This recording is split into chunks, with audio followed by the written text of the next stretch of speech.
Që nga fillimi i këtij viti e deri tani në Tepelen janë regjistruar rreth 3 raste të dhunës në familje. Sipas të dhënave, numri i ulët i rasteve të raportuara nuk pasqyron realitetin e plotë të situatës. Shumë viktima për arsye ekonomike apo sociale zgjedhin të mos denoncojnë dhunën duke mbajtur traumën të fshehur brenda familjes.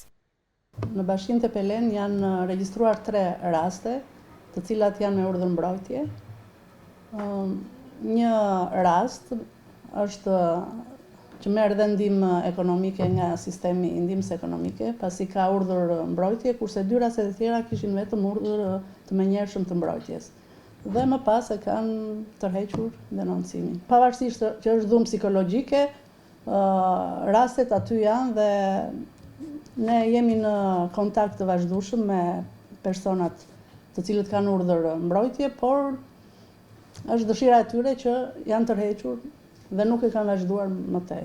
Rastet janë të ulta, sepse jo se nuk ka raste për të denoncuar, por viktimat në përgjithësi gratë janë të pambrojtura, nuk kanë punë stabël, nuk kanë kushte ekonomike, nuk kanë banesa, pavarësisht se ne u kemi ofruar dhe banesa sociale, por ato kanë gjetur rrugën për të kthyer përsëri tek bashorti i tyre.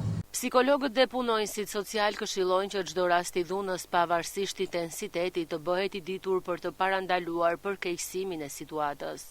Kemi bërë fushata ndërgjegjësuese me gratë të cilat janë në kushte ekonomike të vështira, sepse zakonisht atje është edhe janë rastet e dhunës, me broshura, me takime, duke u thënë që të ndërgjegjësohen, ta denoncojnë dhunën, qoftë edhe këtu në bashki, qoftë edhe në rajonin e policisë Tepelen.